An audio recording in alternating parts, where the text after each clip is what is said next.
Welcome to Andy D. Cole's podcast. Please like, share and subscribe. Welcome to Andy D. Cole's podcast. Press like and subscribe. Welcome to Andy Decodes.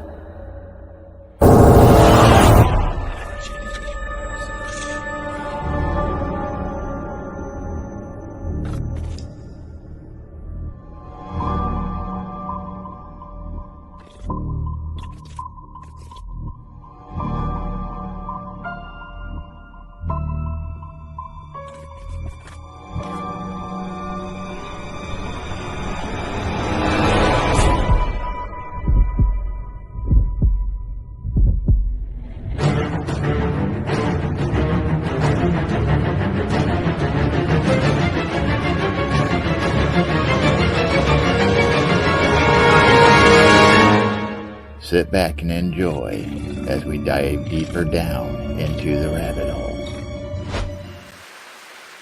and into the unknown. Welcome to today's show. I'm joined by not so full moon Paranormal at the moment. It's more half moon. Yeah, so we are waiting on two other people. Sorry about that. I couldn't resist. That was a good one. Yeah, thank you. I'll write that one down. So you are Full Moon Paranormal. You're all female paranormal investigation team. Yes. Correct. Yep. Thank God for that. So you are based in, I know you're Eastern America, but I can't remember the state that you're in. New York. Oh, so you're all in New York? Yep. Right. And you do go up to like Pennsylvania and around the area, is it? And do a lot of investigations? Yes. Pennsylvania, New Jersey, the tri-state area, really. We're in a nice location in New York. We're southern. We're about an hour and 20 minutes north of New York City. So we're not far from the borders of New Jersey and Pennsylvania, about 45 minutes. So. Oh, that's not too bad then. So where was the last place you went to investigate? Susan, you want to take that? I have to think of the Edmondson. Oh, yeah, the Edmondson House, Windsor, a historical site, a house that was built in the early 1700s, prior to the Revolution. Oh, so did you do any filming there, or did you get any activity, or?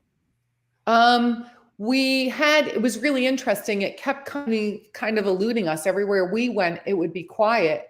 And then we would hear in the other room knocks and bangs and walking. We would go to that room and it would stop. And then you would leave the room and you would hear equipment going off. Oh, so it's luring you into the room. And as soon as you get there, it's either hiding or going somewhere else. Yeah. So we were chasing it all night. Yeah. I was going to say, no heat, no electricity. How frustrating was that, though? How frustrating was that? Yeah. No, it doesn't really frustrate us because we're like, okay, we know it's there. You just have to try and catch it. Yeah. You know, we had people on the investigation with us, so they were intrigued as well. Right. Yeah. So do you guys go out just on your own, or do you take, do people, as you just said, people join in with you and go out investigating? So we do a little bit of both. We do public events, and then we do private investigator-only events. Sometimes just our group. Sometimes it's other paranormal investigators that we collaborate with. And then we also do private residences and things like that for people that have contacted us that have concerns of paranormal activity. So we can go in and either debunk it, or if they are having activity, we can, provide that kind of necessary proof. And then from there, give them the tools to deal with that. Right. So a little bit of everything. Yeah. So what out of all of that, what do you prefer doing? Or is it just a mix of everything? Personally, I like the investigator only ones. Yeah. Only because as much as I love the public events and raising funds for those historical societies and things like that, and also teaching people that are interested in the paranormal how to use the equipment properly and proper protocols and things like that, it's not unfortunately, because of the size of the groups that we usually have, you know, obviously there's noise contamination. There's only so much we can do. You know, certain equipment we can't use, where it's a little less serious, if that makes sense. So that's why I like the investigator only ones more, but I do enjoy the public ones. You know, we meet a lot of really nice people. Yeah. I suppose with the investigation only ones, you can more detailed to it and get stuck in more and concentrate on specific goings on. Yes. Yep. And we usually have more time too. When we do these public events, we usually have a period of time where it's like, okay, 2 or 3, or even maybe sometimes 4 hours really has been the longest one that we have overall. And then when you, like I said, when you have groups of, you know, 30, 40, 50 people, and then we separate them and say they'll get 30 minutes in one area of the location, like we'll split up and we'll swap, where when it's us doing like an investigator only, you know, we could have a place for 8-10 hours if we want. Yeah. You know, we can really take our time with it. Yeah. Oh, that's cool. So what I know, because I go out investigating, that I've got tons of equipment. What's the main equipment that you take? So if you had to choose 3, maybe 4 items out of everything you use, what would you take? Personally, camera, voice, a voice recorder, or, you know, a digital recorder, or even your phone. I believe it or not, we actually caught something recently on our cell phone when we were trying to debunk something. We played it back and got a voice. So you can use your cell phone's voice recorder or video. And then the other thing I really like are the REM pods. Yeah. Mm-hmm. So what about you, Susan? REM pods you use I remember Nicole saying about them when she was on before. So they're the ones with a little aerial and it's got the digital numbers on them. Yeah, it's got the antenna. Yeah. So how many of them do you use? You just have 1 or 2, or for the REM pods? It depends. I mean, because we all bring our own equipment. We all have quite a bit of it. So depending on the size of the location, you know, or how many rooms we're in, sometimes we will leave some out in other rooms with cameras. We may be able to hear them from another room while we're investigating or focusing on one room at a time. Because I have like 3 or 4 of them personally. I don't know how Susan has, like, I think 1 or 2. Lisa and Nicole each have like 2 or 3. So yeah, we usually, if we can use all of them in different areas, we will. Yeah. Cool. So, what about a spirit box? Do you ever use a spirit box? Yes. So we use the regular, you know, the regular radio sweep spirit boxes, and we also have the Phasma box, which is the same thing. It takes the white noise out of it, though. It's it's from Microsoft specifically, so you have to have either an iPad, Microsoft tablet, or Microsoft computer. Right. That I like because it does echo the voices more. It's easier to hear. But we use the spirit box quite frequently, and sometimes we'll even use more than one with headphones and do like the SDs method. Also, Cool. Thank you. So, do you? I know you say you go to a lot of locations. Do you do a lot, mostly indoor or out? I'm presuming you do mostly indoor, but do you do any outdoor investigations? We do. Yeah, we do mostly. We do a lot of work. But the cemetery, we hosted an investigation for a community nearby, Washingtonville, and they do a Halloween celebration, and we take ghost hunts tour through a cemetery, and it's all outdoor. Oh, and cool. That's a lot of fun. Yeah, that was very cool. So what do you prefer, indoor or outdoor? Indoor. I suppose it's better because of the weather conditions and all that. You can take, like you say, you can take your time doing it, can't you? Yeah, that and noise contamination. Yeah. Because we've done things. I can't remember, where were we? What was the Italian American Club when we were outside of the larger building? Susan, do you remember that? Oh, you weren't there. I wasn't at that one. You know, and then we were doing EVPs, and the people, obviously, most the majority of the people didn't know to mark it, but like all of a sudden I heard a plane in the background. Now, if you played it back, it's like you could hear this humming and you'd be like, what is that sound? But I was in tune with listening to the surroundings of outside to mark it. If you didn't mark it, we would have thought it was something. So that's the only thing that stinks about outside, you know, when you have crickets or birds or cars driving by, like if you don't think to mark it right away. You know? Yeah, no, we did one, I think it was about this time last year. It was in a cemetery. And people kept saying they were seeing like white orange orbs and red orbs. But it worked out we were sat on a bench and there's a road behind us. And the height of the headstone, depending on the height of the vehicle that was travelling past and what direction they were going, is the headlight or the tail light just hitting the corner of this headstone? Yep. So we sat and we debunked it. But it's so... See, this is... I always believe that you have to tell the truth. You can't make stuff up. If you don't get anything, you don't get anything. Right. But it would have been so easy for me to say, yeah, there's orbs, there's hundreds of orbs everywhere. But straight away, it's traffic. It's like, if it was like SUV or bigger, it was hitting the top of the headstone and then you could see it. Because there's a granite one just in front of it. So any of the lower vehicles, you couldn't see that. So just above, and then it kept catching the corner of it. So yeah, I was gutted that it wasn't orbs, but yeah, I mean, at first you get excited, you're like, and then when you realize, you're like, oh, but oh wait, it took about 2-3 seconds to work out what was what. It's like, oh god damn, but it happens. Someone's just put in the chat as one of the questions from Stefan. Hi, Stefan. Susan, were you able to record the audio? We haven't. I haven't listened back to mine yet, and I haven't talked to Nicole. But so I'm not sure if we caught the footsteps upstairs. Hi, Lisa. We're talking about the Edmonston house with the footsteps above us. Right. So that was just Friday night that we did that. Literally like a few days ago. Friday night. Hi, Lisa. Hi, sorry guys. It's okay. I apologize. Don't worry about it. Yeah, and another question. Well, it's more of a statement, but it's from Nickname, one of the moderators, and she's saying, "I know it sounds strange, but nobody mentions an animal to take with them.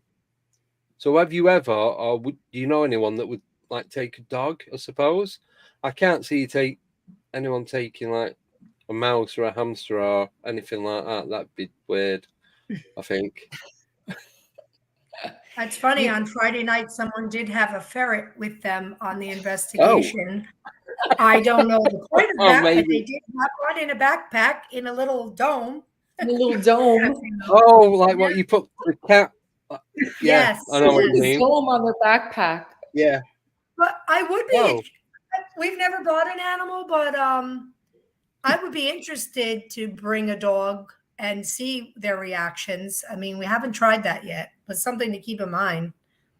I don't know if the other girls have ever done anything with animals, but I haven't. But between all of us, we all have dogs.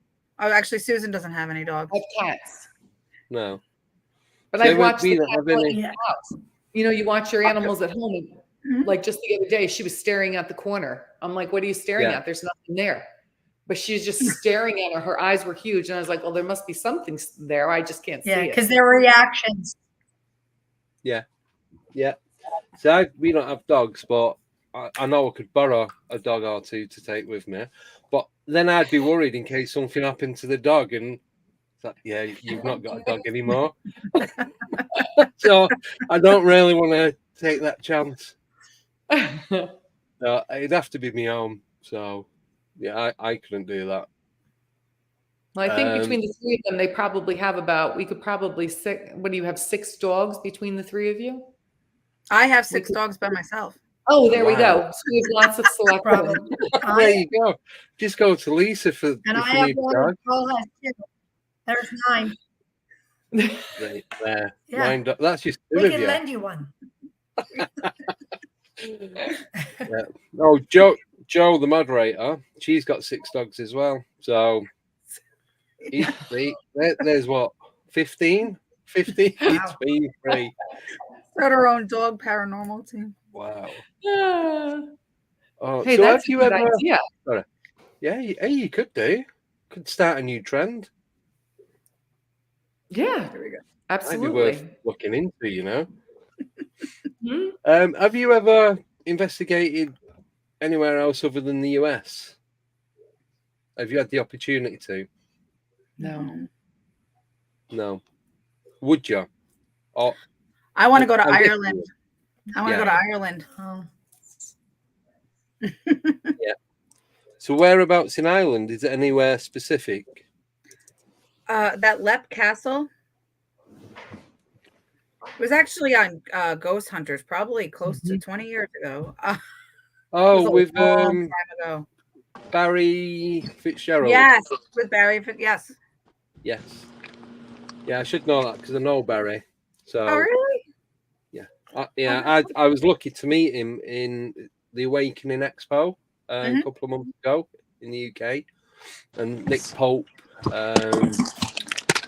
Jimmy Church. I think who else was there? A few others. I can't think who they all are.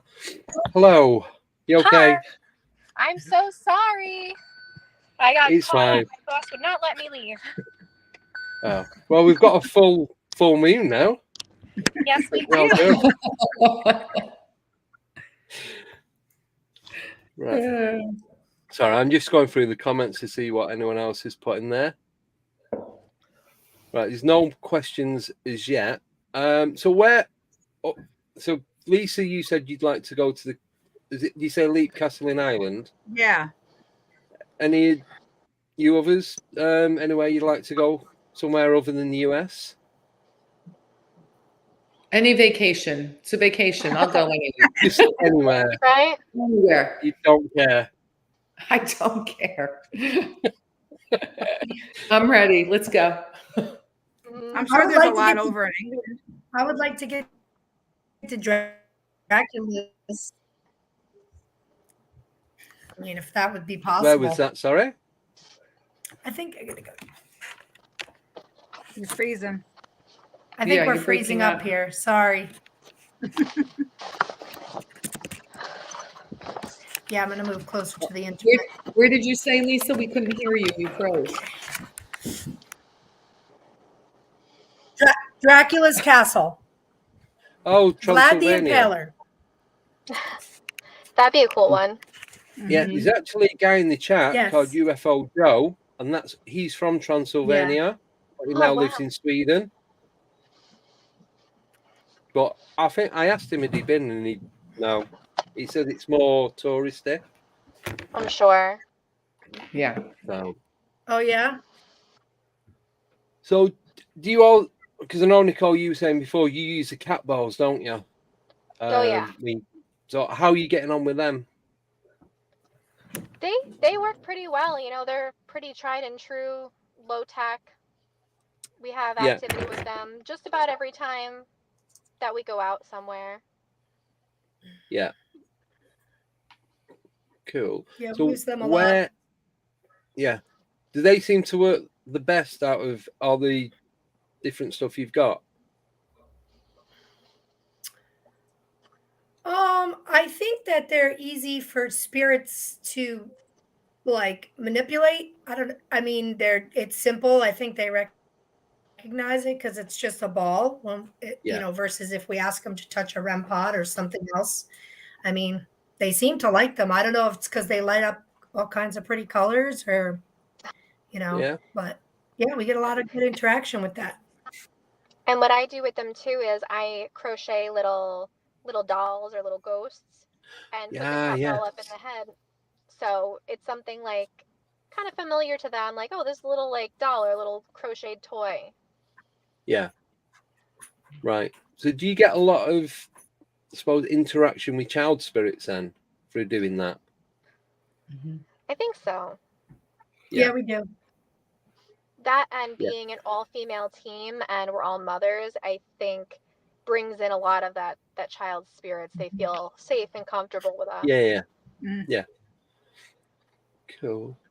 So where's your next investigation if you're able to talk about it? Where are we going? Borland House. Borland House. Borland. Oh yes, the Borland House.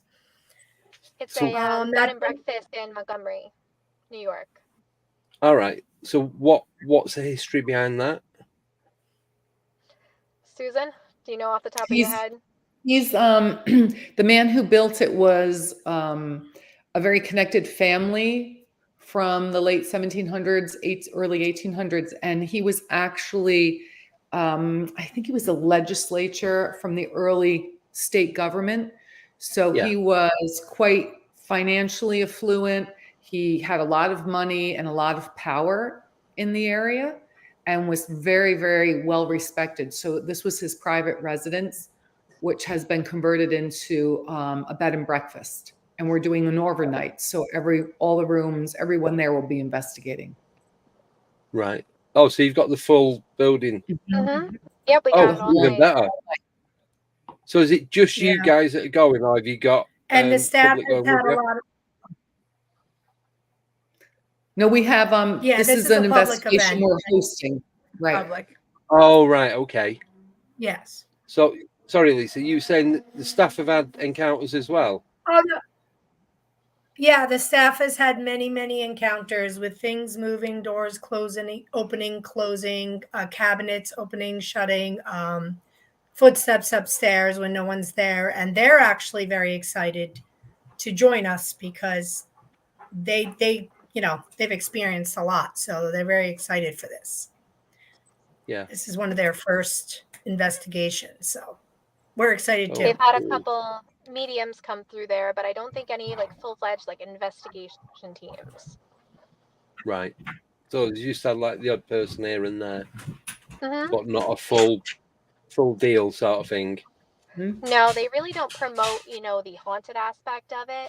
We just stumbled across it, looking at old buildings and historic buildings in their area. Yeah. I know, sorry, I know I've asked you this before, Nicole, but do any of you guys go on like the cryptid side of investigations? Or do you just stick, like, I suppose, with the ghost type paranormal? Like, say, Dogman, Bigfoot, goblins. Lisa took a picture of Dogman. Oh, I did take a picture. I don't look for cryptids per se, but I mean, I would like to actually get out in the woods and do like an investigation for Bigfoot. I mean, I do believe they exist, but I have not got to experience that yet. Our friend Al is supposed to take us. Oh, Mr. Santorigo. You know Al, yeah. Yes. I know Al. Yes. He's the one who introduced us. He promises if we go with him, we will see a Bigfoot. Yeah. Well, he was on probably about 3 weeks ago. And he was saying he'd gone out with his cousin to the area where he was going. And he has contact with the psychic. I can't remember the woman's name. And he kept asking, is it a Bigfoot? And they're like, no, it's not a Bigfoot. Stop asking, is it a Bigfoot? I'm thinking, sure it is Dogman. And there's all other weird, strange goings on as well. He's like, he was gone into they crossed into a different dimension and kind of like all fuzzy in the head and that. And yeah, it was very, very odd. Well, I know that's one of the theories that like Bigfoot is an interdimensional being and they can like raise their vibrations and disappear. That's why nobody can really get a good look at them. Yeah. Yeah. So what's your theory on like with the Bigfoot and UFO being spotted around about the same time? Do you have anything on that? I haven't actually heard that before, that they kind of go hand in hand. I haven't either. Anyone? I had heard that more recently, that they believe it might be actually alien, and that's actually alien, and that's why it comes and goes, because it's traveling in and out. I believe I don't know. It's traveling through dimensions. Yeah, because it was one of my theories as well. A lot of people think Bigfoot is an alien. Yeah, that's what he's saying. That's like, yeah.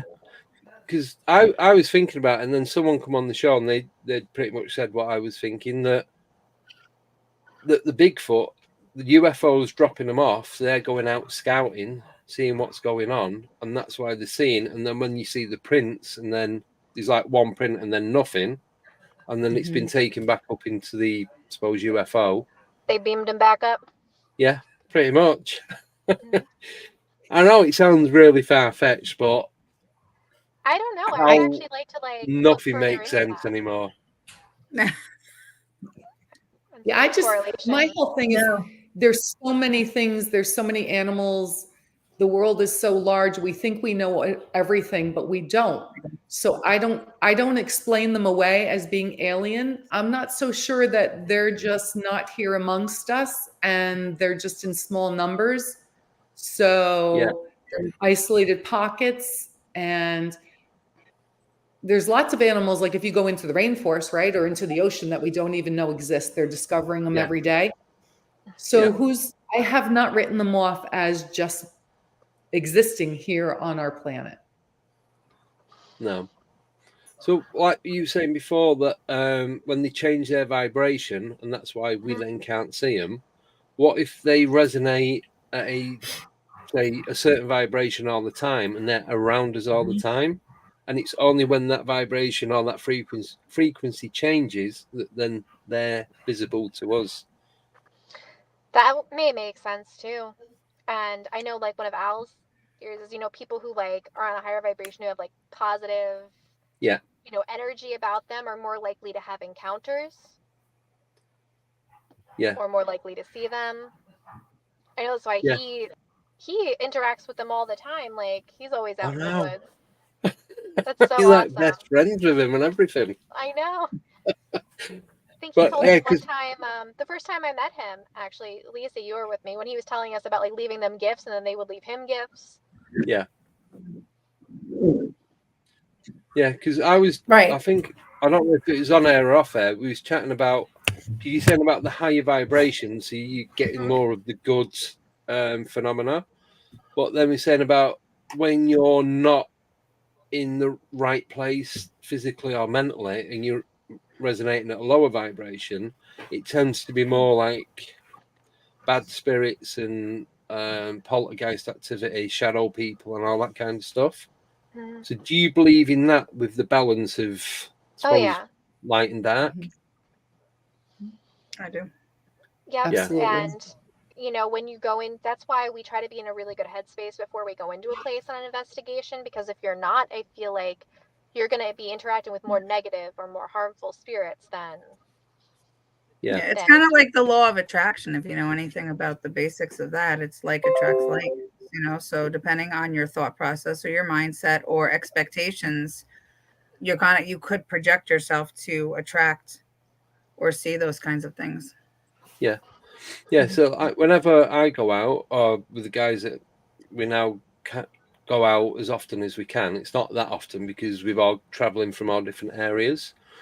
We always think to ourselves that, right, we're going to go and it needs to be positive, it needs to be light, don't want any dark or negative energy. But I always take obsidian and clay quartz, I think it is. I always carry them with me just in case. Yeah. So I think we all carry something. Yeah, and again, it's the same thing. It's intention, so it's not necessarily that thing. If you give, say, black obsidian to somebody who doesn't believe in it, it may not necessarily wholly work for them, even though that crystals do vibrate at a certain frequency, different, and they have different properties.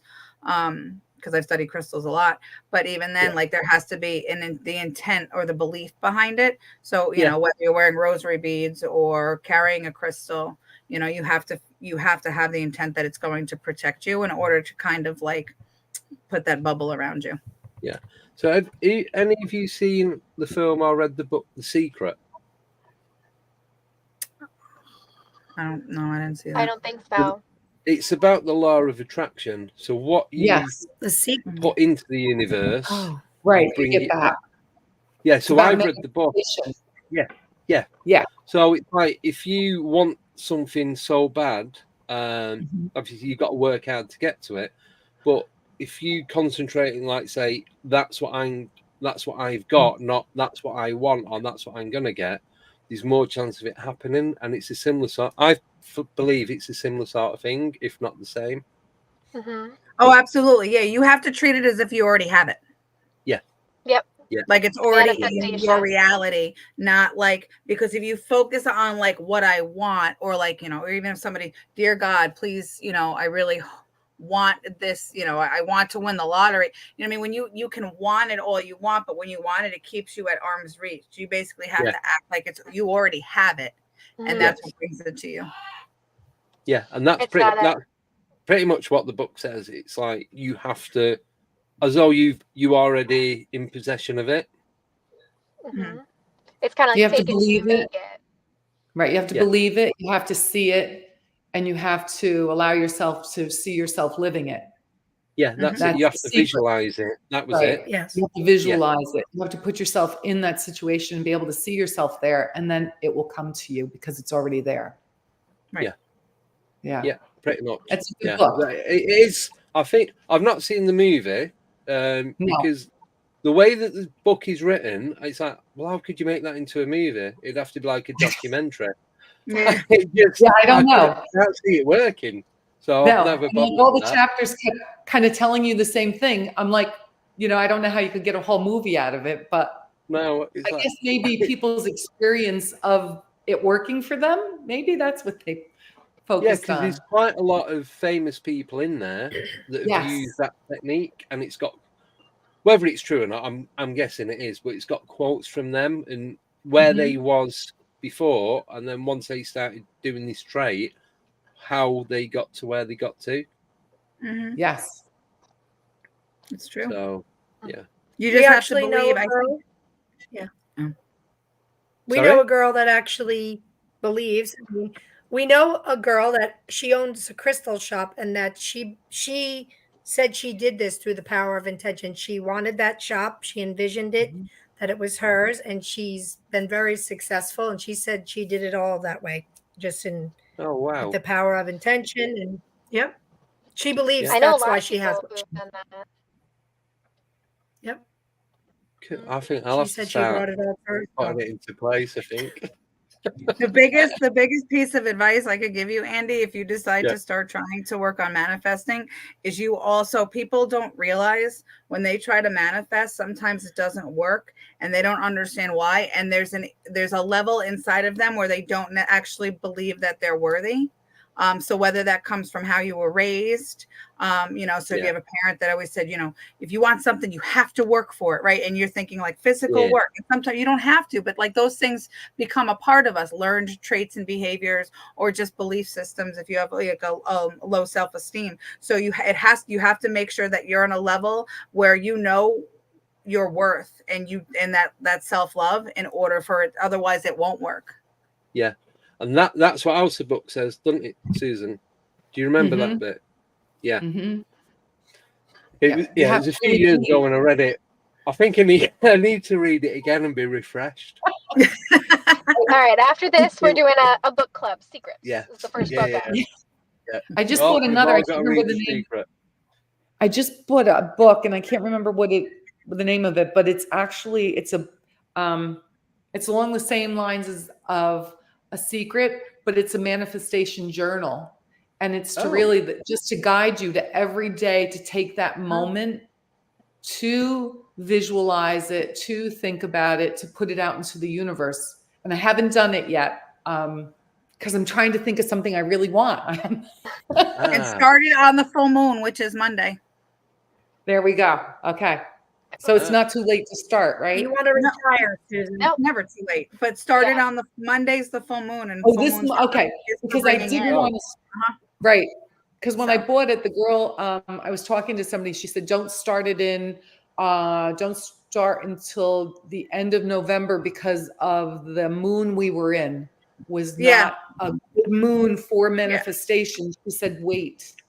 I mean, you could really do it at any time, but there's certain factors energetically with like moon cycles and things like that could it just adds more, we'll say magic, I guess, more power and more oomph to the manifestation. So like you want to do releasings for new moons, full moons is for bringing in, and like the waxing and the waning, you got to watch too, right?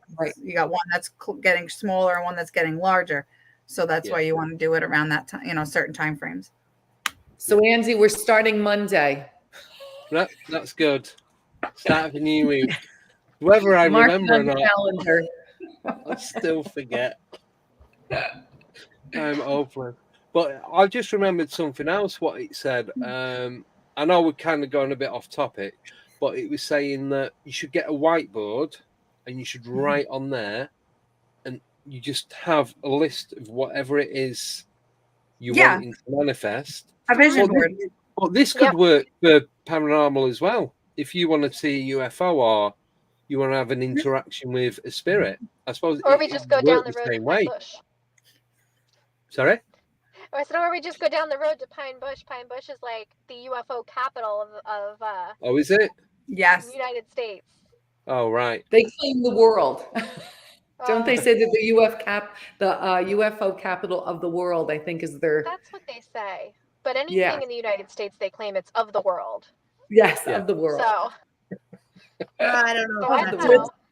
We'll take your word on that. But it's true, Andy. Like if you want to, you can put that out there that's and manifest that. Like if that's what you want to encounter. Yeah. I suppose it's not much different to CE5, is it? Have you looked into that? The CE5 is more the manifestation with UFOs. Yep. That's where they're like interacting, right? Yeah, with got ultra terrestrials and light beings, and there's other terminology I can't remember without going back to the book. But it's a similar sort of thing where it's a manifestation. Yeah, it's going out there with that intention that you are going to communicate with these beings. Yeah. Mm-hmm. So how often do you guys try any of that?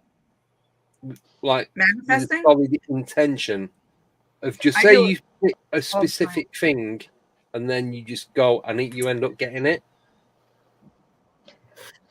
Before an investigation, you mean? Yeah. I Go ahead, Lisa. I haven't done it for an investigation. I mean, we tried it. I've only done it personal. Right. So one fun experiment we do. Oh, go ahead, Susan. Before every investigation, though, I do put out into the universe. We always try to. Yeah. Yeah, for positive. I know we try to all connect. Yeah. With the positive. Oh yeah. Well, I mean, I put and the light protection, but right, not and also to bring to be open to it and put it out to the universe for us to be open to connect. One thing that we do that we haven't done in our last couple events, which we should do at the next one, is we try to broadcast that. So we focus on a word, have the whole group focus on a word, and we run an EVP session with everybody just focusing on this word to see if we can make it, appear as an EVP. So that's an interesting little experiment to see if, we can actually manifest something through the power of suggestion. Yeah. Mm-hmm. Yeah. So, sorry, Lisa Morrison. I know because it's two Lisas. I don't want to. I'm confusing myself, let alone anyone else. So you mentioned about you connect when you go out before an investigation. So do you connect you four together so that you're like a solid unit? Oh yeah, so that's what Nicole was saying. So sometimes we will try to tap in prior to getting to a location to see if we can feel, see, or sense anything. Nicole, not so much into it as Susan and Lisa and myself do it, but we try to see, and it's not to test anything. It's just to see, are we picking up on anything? And sometimes are we picking up even on the same energies that could be there. Sometimes we've even had it where like somebody gets to a location beforehand and will walk through and feel drawn to an area. Then like say I'll show up, like Lisa did that with me with where were we at the Walden house, and she'll go, all right, I want you to walk around and see where you feel drawn. And then I'll go and be like, oh, I'm drawn here. And she's like, that's where I was drawn, so it's okay. Yeah. So you Not all me. get. I claim no psychic ability. A lot of times we'll start it. You'll say like just everyone else. But yeah, I think it gives a good balance too, because okay, they're going around with their psychic thing, and maybe I'm looking for something else, or I'm like, okay, like, well, let's put an equipment here and see if we can validate anything that they're getting. Yeah. It's like when I go out with the people, I've not been out with them for a while now, they'll be like, oh, I can feel, I can see something. I'll be like, nothing. I'm getting nothing. And I'm like, I'm doing that with my eyes and everything. Just to try and see a glimpse of something. I'm like, no, I'm just not getting it. But then there'll be times where I'll be walking out and I'll get that gut feeling that there's something there. It's not always bad. The first initial of getting it's like, oh, flipping heck, it's one of them moments. Yep. But then once it kind of settles, then I can work out whether it's positive or negative. So it's not too bad. But that's not happened for quite a while now. That's the same exact thing, though, because some people, we all have intuition. It's whether, we're born with that. That's part of our soul. It's like our GPS. And some people are just completely closed off for it for whatever reason. There could be so many reasons. But you have to trust those gut feelings. And that's really not any different than like us, like pre-connecting. And if we think we're seeing an image of a person in our mind's eye, or if we're feeling something outside of our body and not just in that stomach region, which is your solar plexus. Because everybody I feel like is intuitive, and everybody will receive information different ways because we're each unique energetic being. So, that gut feeling to you may be that you may have felt something and another person saw it, and you can validate that way too. Yeah, I know for myself, like I shut myself down. There will be times where I feel things, or I'm like, this room feels heavy and things like that, but I don't like to rely on it because I always second guess myself. Yeah. So I don't do that. I don't go around and be like, oh, I feel this here, I feel this here. No, so I do that because of how not very often I get it. If it was happening all the time, it'd be like, no, it doesn't make sense. But because it's only happening at certain points, and not even every time I go out investigating, right? It could be like one in 5 or something like that. But it's like when I get it, it's like it's really strong. It's not just a little bit. It's like I've been hit by a bus or something. That's how it feels. Yeah. Well, sometimes the energy in places, or whatever entity or whoever, it's just so strong that you can't deny it, even if you don't claim to be sensitive. Yeah. Definitely. I've seen investigators say one of your best tools is your feeling, is your gut feelings. Yeah. Definitely. Energy doesn't lie, and our body harbors the soul, which is energy, and you know what I mean, which then can easily blend with the energy of people or spirits, or or even residual energy and ghosts around you.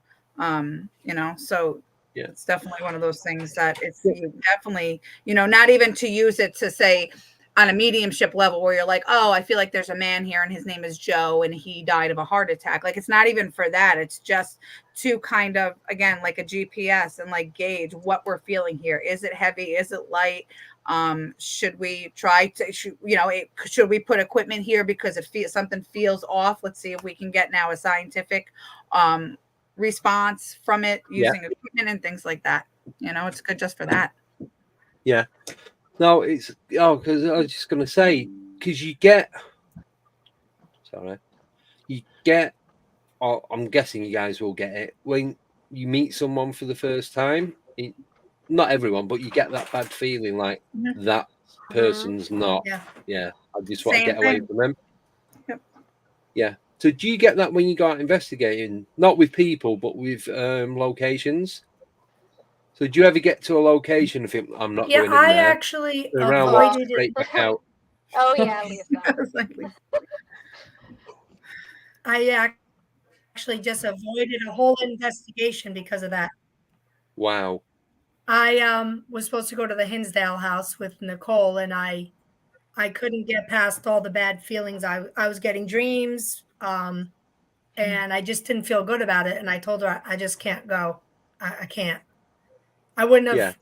And if I went there feeling like that, I feel like something would have either, you know, I don't want to say attacked me, but I definitely would have encountered something that would have not been friendly. Yeah. So You that's the feel way it's I not- felt. I didn't go.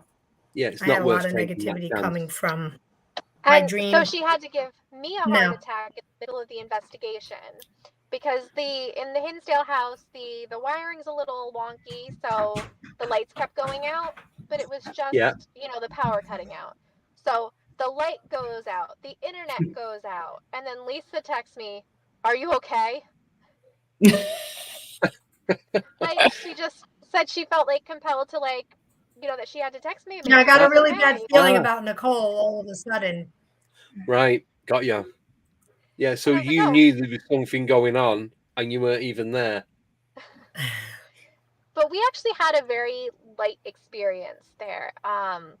The spirits of the Hinsdale house, there's a reputation for being, having some dark energy and all that there. Yeah. There was an exorcism performed there.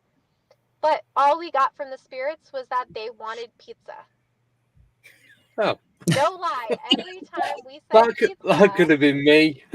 like 3 K2s all the way up to red. We tried, to debunk it. We tried putting other types of EMF meters there. Nothing. But every time we said pizza, all the way up to red. Wow. That's funny. Mm-hmm. So did you do any research as to anything else that went on there? There was a couple families that lived there, and there's supposedly native spirits and elementals in the woods. Yeah. There's a big tree that everybody leaves offering to, like, the native spirits, which is just beautiful. There It's is a just burial ground in the back. Right. I was going to say the offerings are not pizza, are they? And they just want more pizza. That's what I said. Next time we go, we're gonna have to leave like a pizza. They told us less darkness, more pizza. Yeah. So, did you see any of the elementals near the tree and in the woods? Did you pick anything up? No, we didn't see anything, but we heard what sounded like either like a heartbeat or like drum beat. Because we just went out, we made our offering, and then we just stood there quietly, in the dark to just kind of get a sense of what was around us. So you'd hear something moving over here. You'd hear, at one point we just heard, like, it sounded like a very loud, like, when your heart is racing and you can hear it. Yeah. Mm-hmm. Yeah. It sounded like that coming from the side. Do you ever get any, like, call it chitter chatter, like these two voices having a conversation, but there's nobody about? Yeah, a lot of that where it sounds like muffled conversation. Mm-hmm. Yeah. So we had that. We went. I don't know if you've heard of Cannock Chase in the UK. It's the hotspot for. There's supposed to be black-eyed kids there, but there's not. But there's like liquid orbs, UFOs, Bigfoot, Dogman. There's been ritual sacrificing done there in the past. There's fairy rings, elemental, there's everything going on. And that was the last place that we went to. So the first time we went, there was 5 of us. By the last time we went, there was only 2 of us. And in between that, there was 3 of us, and it got rained off. The rain was that bad, you couldn't even hear us speaking because you had the tarp over the top of us. Mm-hmm. And it was just, couldn't do any filming or nothing. But last time we went, there's me and a guy in the chat called Sober. And when I fell asleep, he heard a wood knock. So he heard it on one side, and about 30 seconds later, he heard it on the other side. So it was wood on wood. And we was near some residential and a pub and that, and there's a lake and a train. So we managed, because we've been there before, and we was there for a good 12, 15 hours. We worked out what the sounds were for each area. So obviously we knew the train. We could see the cars in the distance, but there's too far, so you couldn't hear them. We could work out voices of people near or coming out the pub. But this was about 3:30 in the morning. It was in a bivvy and we had like the front cover on it.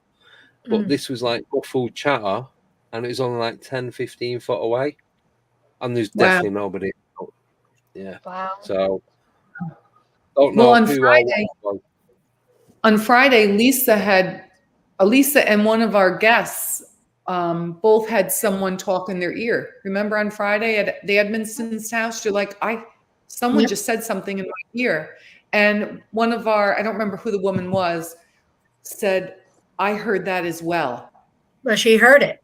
She clearly heard something being said. And there was no one there. Wow. That was a pretty cool place. Like, it was a mumbled whisper in my ear, but I don't know what it said, but it was definitely a man. Mm-hmm. Yeah. Have you ever had anything when you've been doing a live show or a podcast? Yes.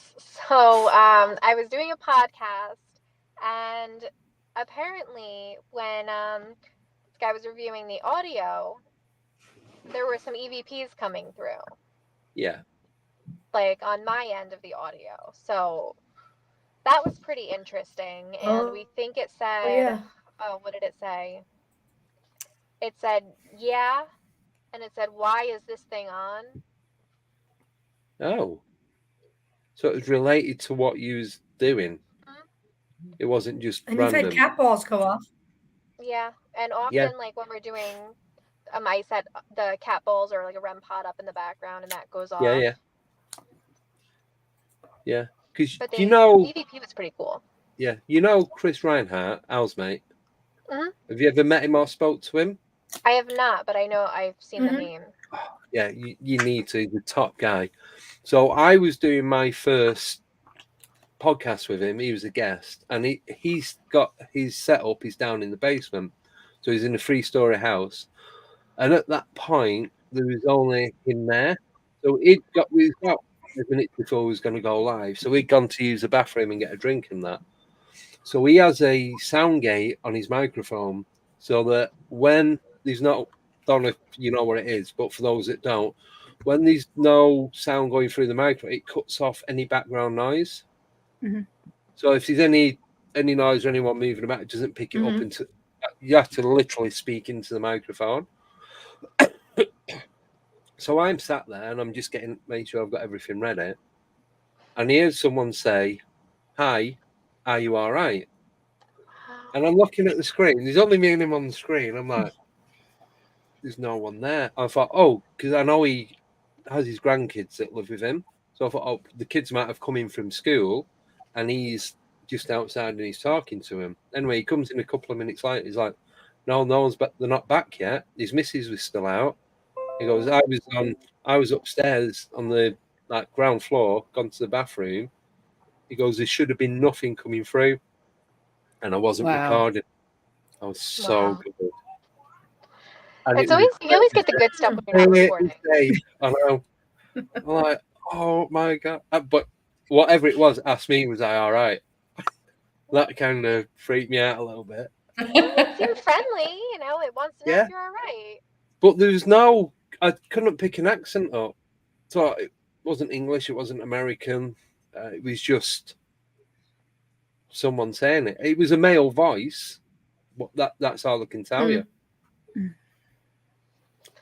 That's really cool. That's cool. Yeah. I like when you get things when you're not expecting to get things. Like when we go in and we're setting up and we're like all frazzled because we're like running around trying to figure out where to put our equipment. And then like it's lighting up and I'm like, not yet. Hold that thought. Yeah, we're not ready. Well, that time we went to... Yeah, when we were setting up for the last time at Cannock, because about a week and a half ago, was because I use a tripod and use my iPad now because it's a bigger screen. It can zoom in, it can see more rather than using the phone, which is like a quarter of the size. So I thought, right, I'll start using the iPad. And I'm setting it up, and we see it's like a solid cloud, like a greyish colour, just moves across the bottom of the screen, just goes like that, and then doesn't fade out, and then it's just not there. It moves about 4 foot at the base of this tree. And it's like mist, but it doesn't change shape. So it's like someone's got a cloud and just done that. And then I said something about it, and so I was like, I'm glad you mentioned that because I thought we were seeing things. And it wasn't our breath, and because we was trying to recreate it with our breath, and it was just the breath was going up, and it moved horizontally, like from left to right.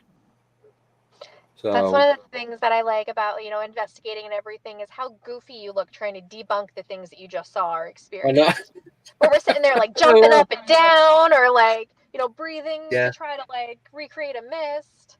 People probably I think think that we're that's the crazy. fun part of it. I think I enjoy that. Anyone watching like, what the hell is going on over there?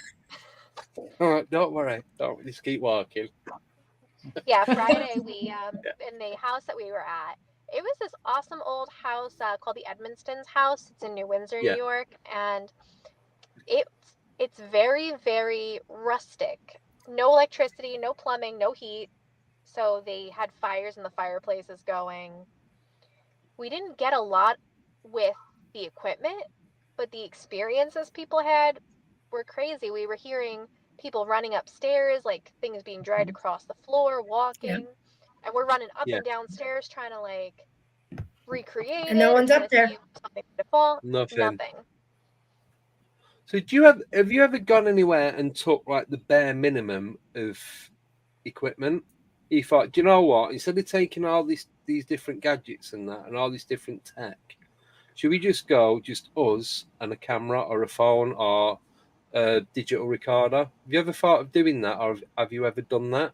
I have. Yeah, we're out and I feel like and about all the time. So it's like whatever we have, we'll use like necrophonics on our phone or the voice recorder on our phone. If we come across like a cool place, that would be fun to investigate. Do you find you get more from doing that? I think it's different. Sometimes. It's definitely a different experience. Yeah. I really think it depends on the location. Yeah, definitely. We were sitting at sometimes Saturday. Yeah. Sorry, go on. Saturday we were at the Ritz Theater in New Jersey, and no equipment was out, and we were just sitting there, a couple people in the theater seats, and just watching like shadows move and run around. No equipment, just they said one of the best things to do is just sit in that theater and just watch. Sit quiet. Yeah. Yep. Sometimes sitting quiet. Yeah, well, that's what we did last time in Canada because we didn't really get anything other than the voices and the wood knocks. We seen a couple of lights, but we couldn't put anything to it. So I think, we're going to go out and have more of a walkabout next time. But have you ever gone somewhere and tried all different types of equipment, but then gone back and just took the bare minimum and tried it that way, and like seeing the difference between the two? A lot of times we're the opposite of that, because when we do a walkthrough, we do not have all the equipment, and we're just with minimal things, seeing and following our intuition of to where we want to go and what we're experiencing. And then when we come back, based on what we experienced the first time, it kind of guides us to what we're looking for, where we set things up. It's kind of like in reverse of what you're saying. Right. Got you. Cool. But I think sometimes it's nice to go, like, I don't know, maybe it's selfish, but sometimes I like to just have the experience. And I'm not worried about proving it to anyone, because that's not what I'm just enjoying the experience of the experience of connecting and seeing, and I don't worry about proving it to someone. No, I know exactly what you mean. But do you find though with these personal experiences that they pretty much just pop out of nowhere? You're just doing your normal day-to-day stuff and you have the most ridiculous thing ever happen. And like coming home from an investigation at 4 a.m. and seeing the Hat Man in my room. Oh my, did I tell you last time? I don't know. I don't remember if we No, I don't think you did. I don't remember you telling me that one. So my son saw a Hat Man in his, it was a shadow spirit with a hat. I don't know if it was a Hat Man, but in his closet, and we've had some activity in the house, and then we were coming home from some investigation. It was so late, and all I wanted to do was go to bed, and at the end of my bed, like looking out the window, is the profile, like the man in the hat. And I'm like, I'm too tired for this. Just not in the mood. I was not expecting it, I was not investigating. It's just, there he was. Yeah. So what happened? Did you tell him to go, or yes, I literally said, I am too tired for this right now. And did he go? He did. Oh, so they listened then. Yeah. He seems to be respectful anyway. Yeah. But Did you not get any fear factor from that? I was so tired. Too tired to care.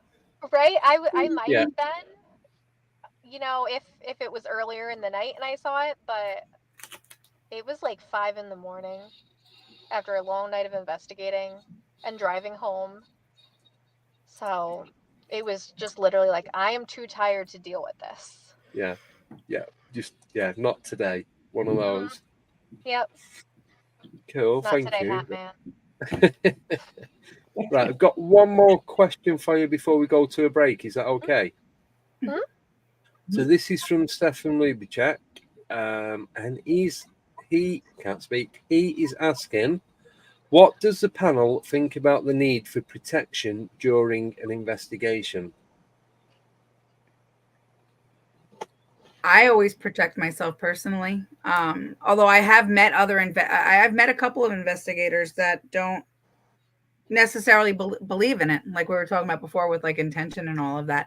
But I definitely believe that there are. I mean, if you look at the world, watch the news.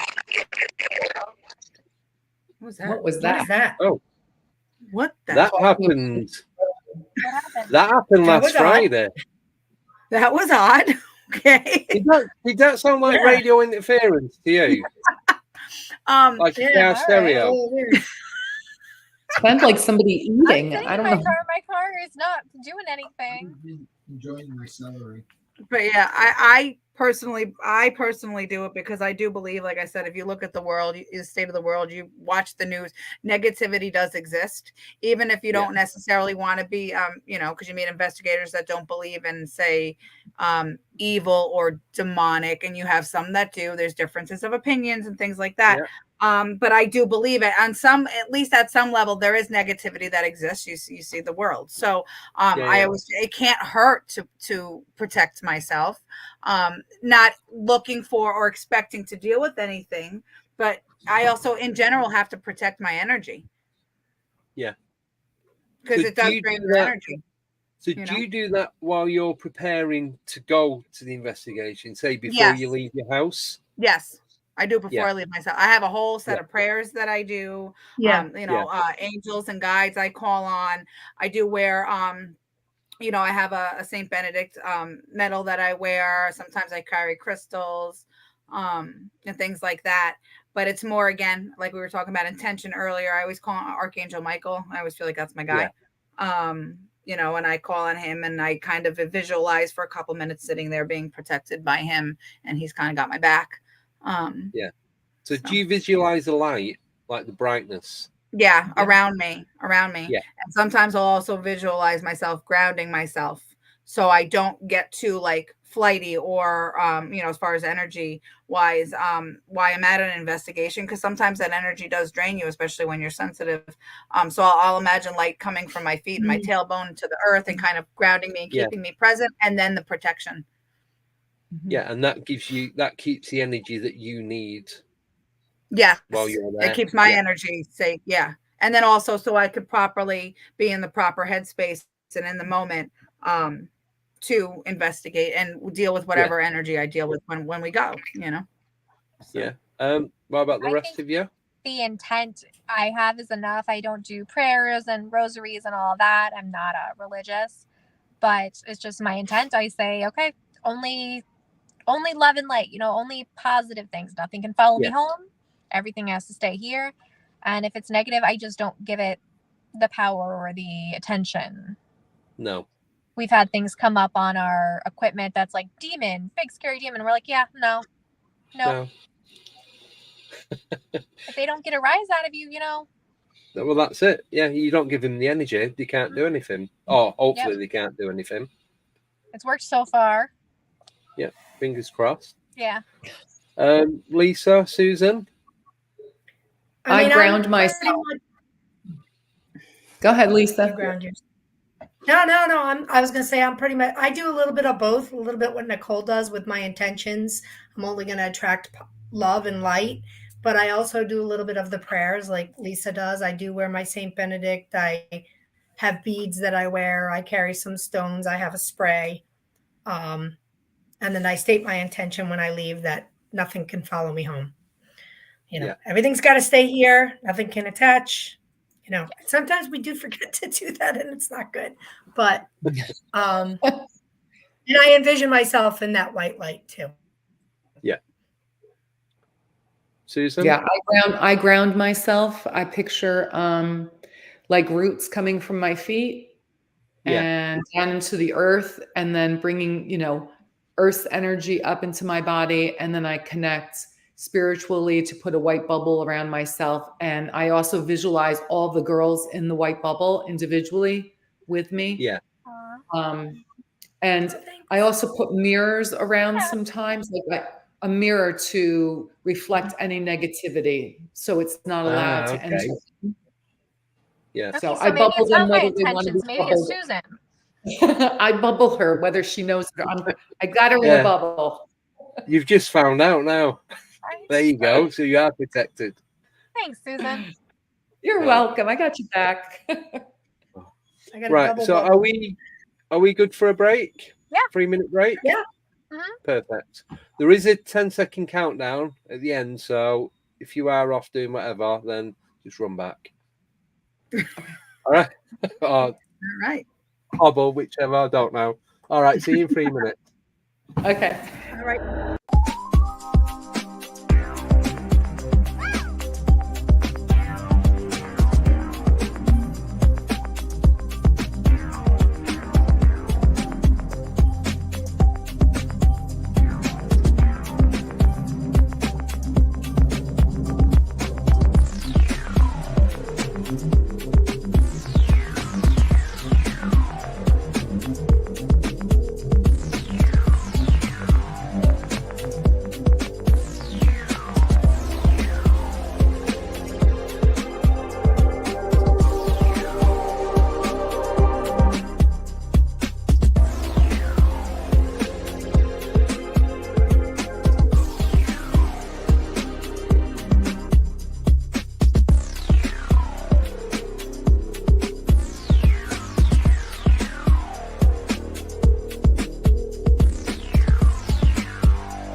8, 7, 6, 5, 4, 3, 2, 1, 0.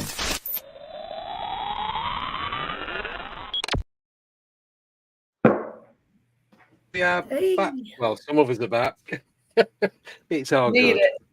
Nice and relaxed anyway. So It's half moon again. it is different half. Half moon. Half Yeah. moon. They'll be back in a Nicole, I minute. don't know. She might have started driving. No, I don't think she would do that. I don't think so.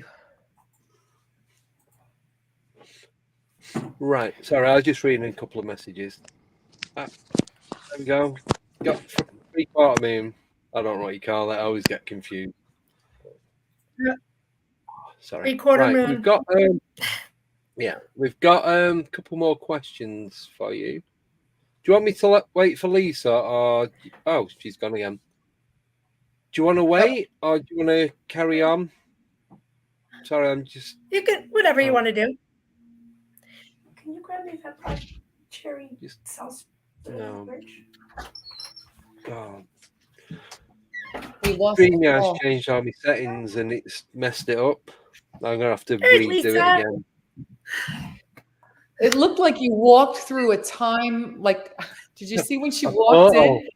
Like she walked through. Yeah, like a portal looking out the other side. That was cool. Al sent one of these portals over for you. That's what it was. Please. Please. Do I gotta dig for it? Sorry, 1 second. Right, so I think Nicole's phone went off, but we can either wait or we can carry on the questions. I don't think she'll mind, will she? No, I don't think so. Okay. Right, so she's back. I got the boot. There you are. All right, All good. I'm here. I don't know what happened. I got the boot. Kicked me out. Oh, it wasn't me, I promise. It was when Lisa walked through the portal. That's what it was. It just regulated everything and then boom, gone. That's what it was. Right. So next question is from Colin L. I'm not going to be able to pronounce his surname. Bardan?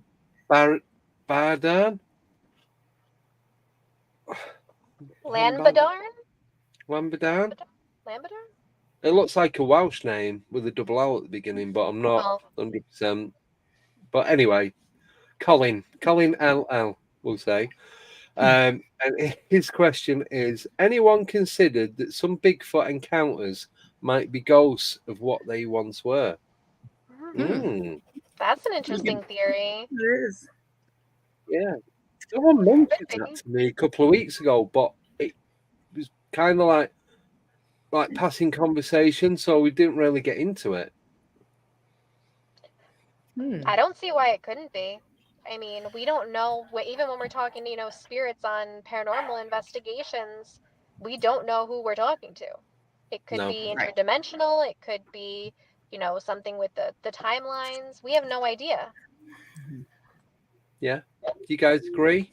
Or do you have your own theory on that? I don't know. I don't know either. It could be myself. Yeah. I don't know. See, that's another thing. I'll ask you guys a question. So when these shadow people, do you think that could be you looking at yourself from a different time? Ooh. Yes, sometimes I think shadow people. Sometimes a lot of times I think it's just you're seeing something. I didn't hear the question. I'm sorry. Like we're running at the same time and you're just experiencing it. Like we're just crossing, and I don't know why that would happen or how you could get that to happen. But it's just like all of a sudden you're there for that moment on the same plane. Yeah. But I don't know how that could, I don't understand how that could be. But maybe we're just peering into, or they're peering into us. I really think they're peering into us, and that's why we don't see them clearly. Are they seeing us clearly? Yeah. So I'll just repeat the question for Lisa. So these shadow people that we see, do you think that that shadow person could be you. Look, I can't remember what I said. You looking at yourself, or another you being in the same place at the same time.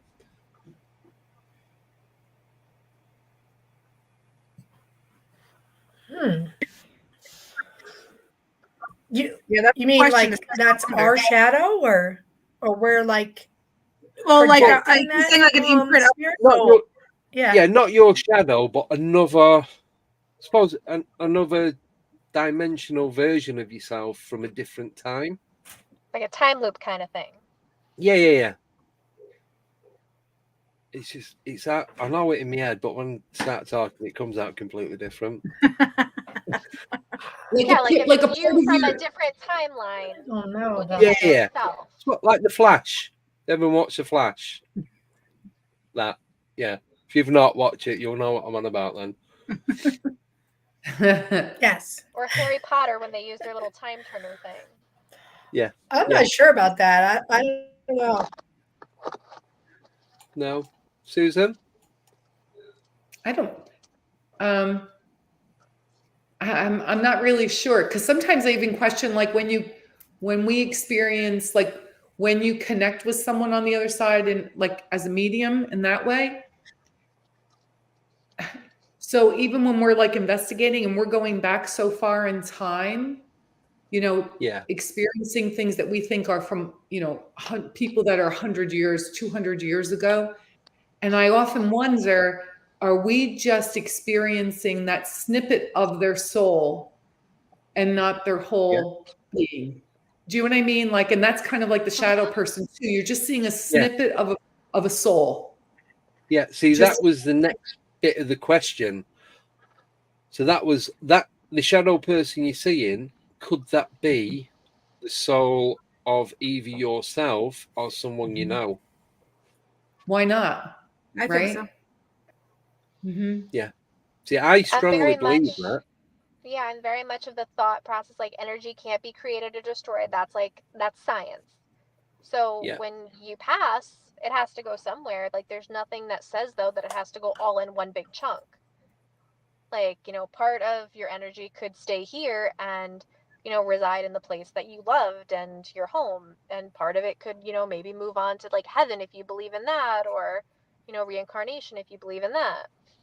Yeah. Lisa? Which one? Oh, you. Sorry. Lisa M. Lisa M and Lisa L. No, I definitely believe that the shadows could potentially be that you are viewing, somebody that is deceased. I'm not sure. I'd have to really sit and think about the whole. Is it a part of our, say, higher self, our consciousness? I don't know how I feel about that right now, but I definitely feel like it can be that we are viewing or we're seeing, part of somebody's soul. And like Susan was saying, and even Nicole, about how, like, if you believe in reincarnation, for example, like I've seen it where somebody, like, so I am a mediumship professional. That I do mediumship professionally. Okay. I've seen it where I've brought through somebody else's loved one that had been gone for many, many years. And I've also studied reincarnation, and I've studied past life regression, and I work with Brian Weiss, if you know who that is. And he states that you can reincarnate with, usually reincarnate within a certain time frame. And so that soul is now in a body living somewhere on the planet and living a new life, but you're still able to tap into the vibration of that soul from, quote unquote, we'll call it heaven. That's what people know it as. But it's really just another plane of existence. So I totally think that the shadows could sometimes be, we are viewing or seeing the essence of somebody's soul. Yeah. No, thank you for that. Got a few more questions for you. So this is from Stefan again. He's asking, why did you call the team Full Moon Paranormal? Who's responsible? That's one for Lisa. She started the team. She's the only OG left. That would be me, right? Yeah, you Lisa. That's a good question. I just Yes. I was trying to come up with a name and I went through several names. I've always been drawn to the full moon. And a particular reason, like why I picked that name. I just always been drawn to the moon. And, just sounded like it would be a good name for a Why not? paranormal team. So how long? I know you've told me, Nicole, but I have forgot. Am I frozen So again? how long ago did the original team start to where you are now? So it was April of 2021. Lisa and another woman, Debbie, who is not with us on the team, and she had to move. So she's doing her own thing right now. Formed the team, and I joined them at the first public event at the Chance Theater in Poughkeepsie. I think it was not that long after, Lisa. Not sure exactly how long. No, that was our first event. That was our first event. Yeah. I don't know how when long we decided to start our team, and we were looking for someone. Yeah. It wasn't long. Maybe 2 months. We were trying to get everything together, and we put an ad out. So, over Lisa, Em, and Susan, you've been there from the beginning? I started, I was brought on November of 21. Right. So not long after. Yeah. No. And then Susan was. And I joined, the spring of 22. Right. Oh, so only like a few weeks, a couple of months between each of you. Yeah. Mm-hmm. Oh, I thought it was like maybe a couple of years between each one. No, we're still relatively new. We each have a lot of experience, but as a team, we're relatively, a couple of years isn't much in the paranormal field. No, it's pretty much nothing, isn't it? Yeah. So did you guys, were you in other teams prior to this one? I was. I did a lot of my own thing. Yeah. I did a lot of my own thing. Yeah. I think we've all investigated for years and years. Just yeah, just not together, just all individual. Thank you. Yeah, just all individual. Right. So this is from Jo, the moderator, and she's asking, have the ladies had any interactions with spirits? I'm guessing you have. Oh yeah. All the time. Can you talk about the more memorable ones?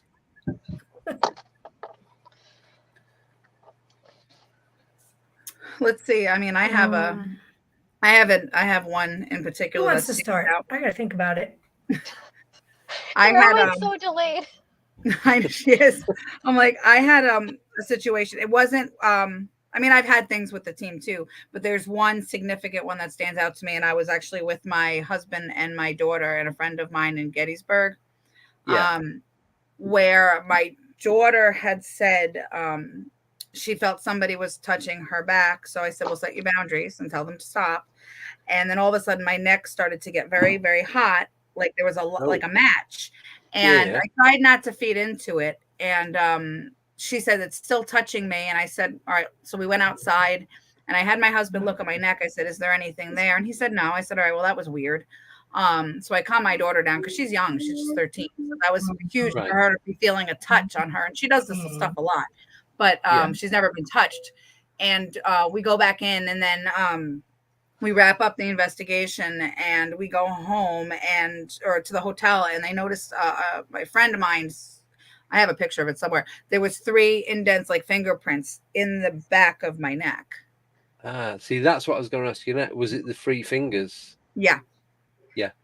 Because why is it always just 3? It's never, ever any more than that. So yeah, then they even say that with scratches. Well, I mean, I've been scratched once, but it was not 3 scratches. But they say, I don't know. There's so many different theories. I mean, I know 3 is a spiritual number, the Trinity. Like, I don't look at it as anything bad. But like you'll hear people say, "Oh, well, if it's 3, it's the mark of the devil, or it's a demon, or something like that." You know, I don't really know if that's the truth or not. I feel like it goes off each person's personal experiences. I haven't experienced that personally, but yeah, 3 is a holy number, so I don't know why. Yeah, because you say like people that have had alien or ET Greys encounters. Well, if an entity scratches you, isn't it a mocking of the Trinity? If it's 3, it could be. Isn't it considered a mocking of the Trinity? It could very well be why. Trinity. Yeah.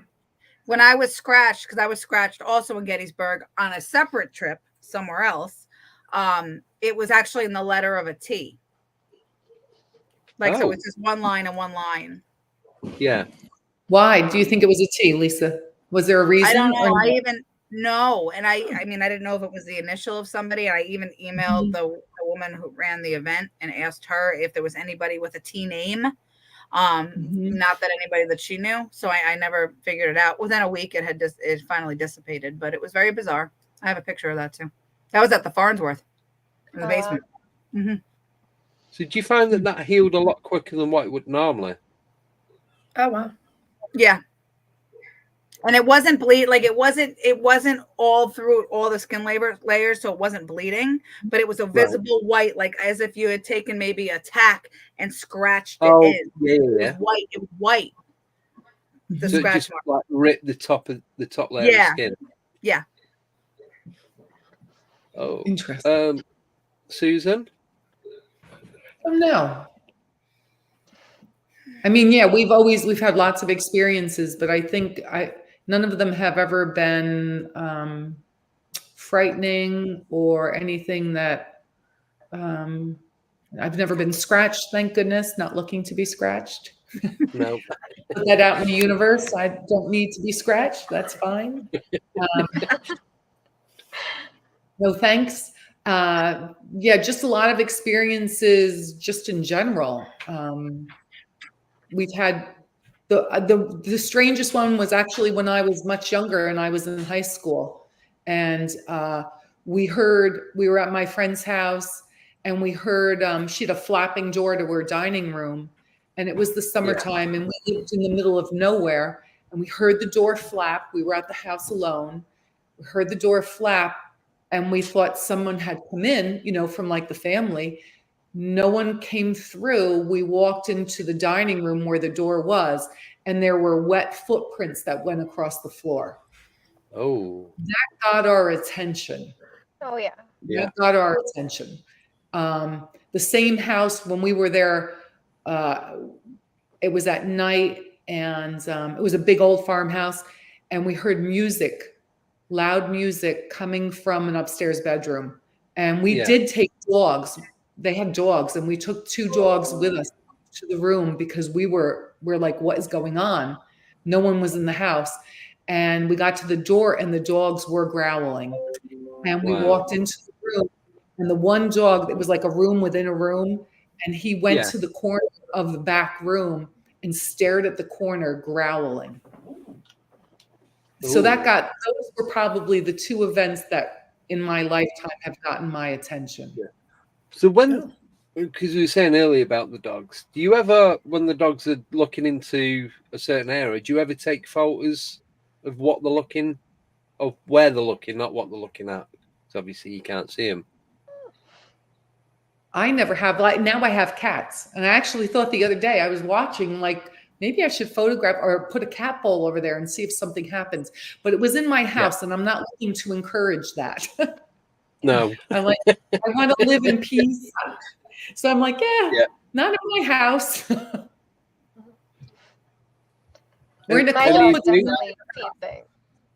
Nicole puts things out in her house and is like, okay, let's see. I'm not, when she came on before, she had all the cat balls behind her. Yes. But I don't ask them, like, I don't ask them, like, oh, hey, come touch this. I just put it out. Yeah. I don't, try to, ask them questions with it, other than that one time that I was trying to talk to the whatever was in my son's closet. just to kind of establish boundaries. But other than that, I don't ask them questions. I don't want answers. No. Nope. Sometimes it's worth not knowing what's going on, I think. Mm-hmm. That's it. Yeah. If we're getting along Mm-hmm. and being respectful, you can stay, you can do whatever you're doing. Just do it over there. Yeah. Do you guys ever get any like high pressure in your ears? So it's like as though someone shoved, say, cotton wool or something in there, but only in one ear. Yeah. Yeah. Almost like tinnitus, or where it feels like it got clogged all of a sudden, like you have water in your ear. Yeah. I had that. I get And ringing.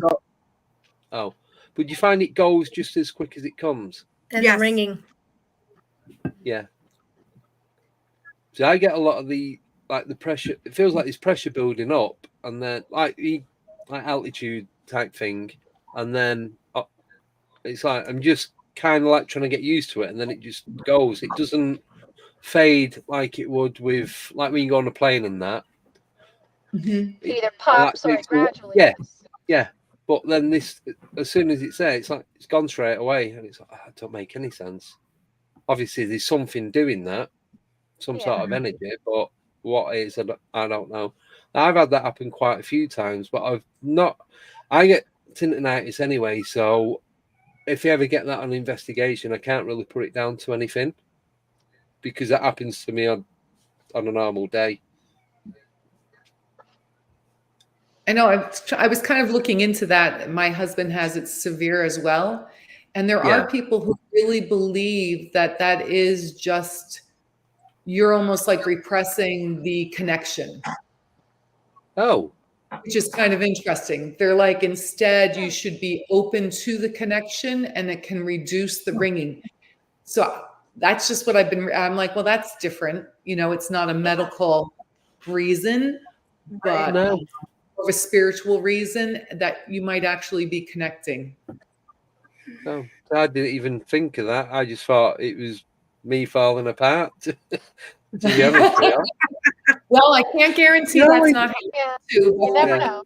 Well, when you just things happen every day and you don't think twice about it, and it just seems to happen when you're out investigating. I just. Yeah, that's when you're paying more attention to it because you're, kind of in tune to what you're feeling and what you're seeing and everything. I think all your senses are a little bit heightened when you're investigating. Yeah, see, Fire Spirit, he's just put, it depends on the side of the ringing.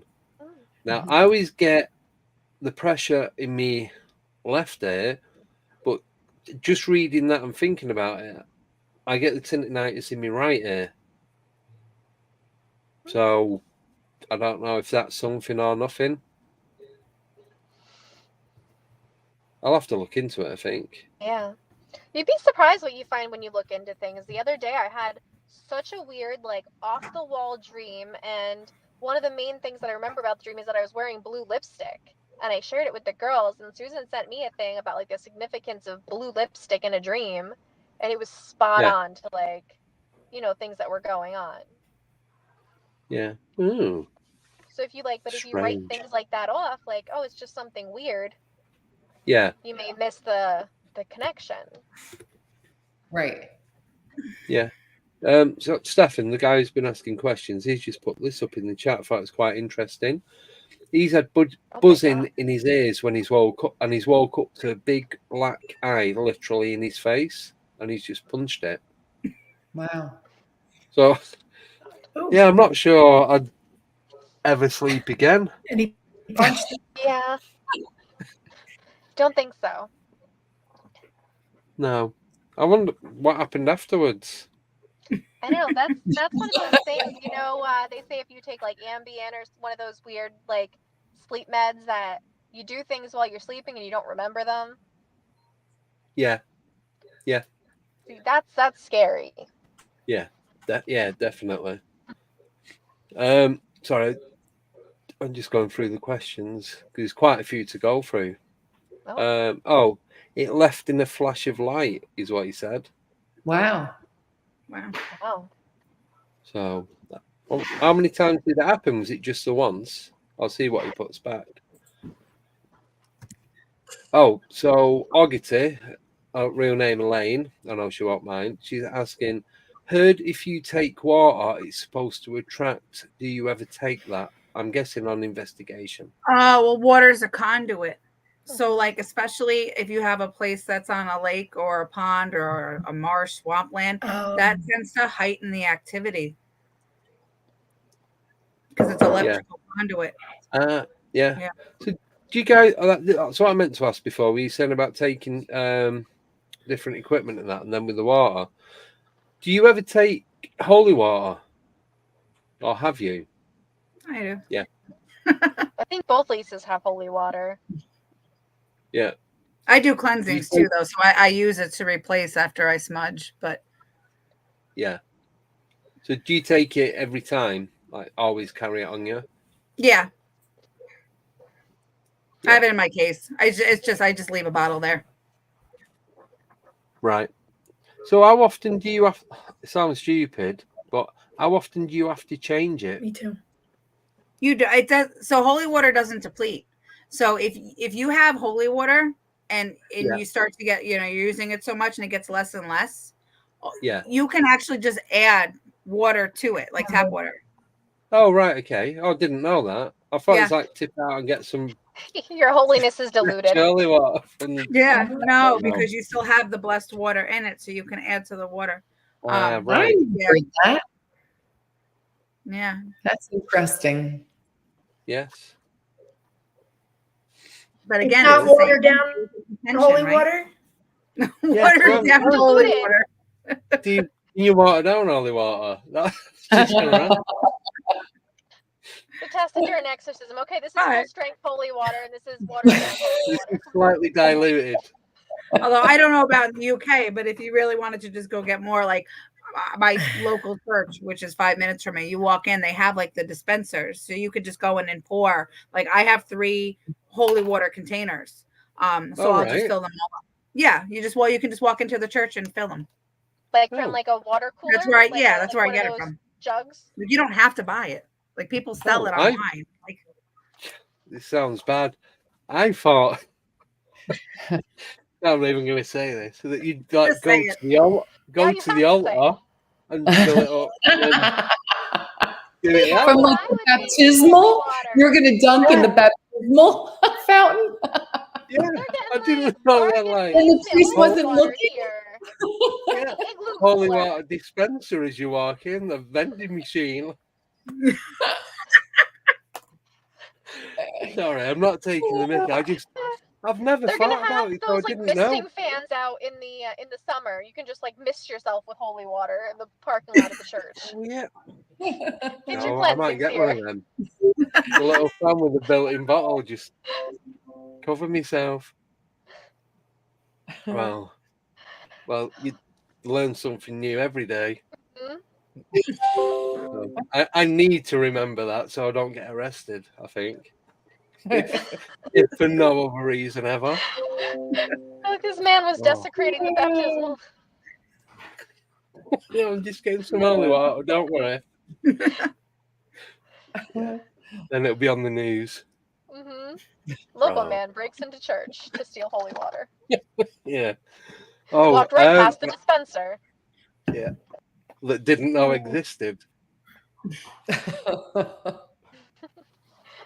Right. It's not a question. It's more so when you went to that place and when you kept mentioning pizza and it lit up. So Reverend Wild Bill's put, next time you go, take pizza and see what happens. We did have pizza. Oh, you did? Yeah, part of what they do when they go up there, we went with Team Parasite. They're friends of ours. They try to treat the house like a home. So they'll have dinner at the table, like a quick dinner before they investigate. And, just treat it like it's lived in, not like, somebody's coming in and badgering them with questions and be like, tell me about this demon, tell me about that. Like, oh, are you evil? Like, so we had pizza, and apparently they really enjoyed that. Oh. We left a space for them at the table and said, hey, have a seat, come have pizza with us. Right. So have you ever took other food other than pizza? This is going to sound a bit strange at first, but I'll explain as the question goes on. So, like, was it offering? Yeah, as an offering. Well, I know last time they went to this specific place, they had pasta, not pizza. Right. And they didn't light up anything for pasta, so we do have snacks. Remember when we were? We did this. I think it's the crystal shop that Lisa was referring to earlier with the manifesting. So we had investigated that shop. It's part of the Underground Railroad, and they do have activity. And we did a public event there. And my daughter had come on that event because she knows the owner. And they were in the basement, apparently. I don't know who was with Siobhan. I know Melissa was there, though, but I don't know which one from the team because I wasn't there. She started to connect with child spirits, and they wanted snacks. So she went into their kitchen upstairs and was bringing them like cookies and stuff. Oh, right. Yeah. And apparently they were getting, like I said, I wasn't with that group. I was with a different group. So I didn't see it, but apparently they were getting responses because she was offering them like crackers and cookies. Yeah. No, because have you heard of like, I don't know if it's just like haunted buildings and that, but people have gone in with like fresh fruit and veg and that, and then within an hour or so, it started to go black and moldy. Yeah. Yeah, I've heard that. And I've also heard if people make offerings of food, like, and then they try to eat it after, it tastes like has no flavor. Yeah.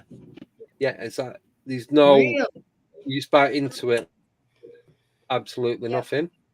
Mm-hmm. That it looks duller and that it has no flavor.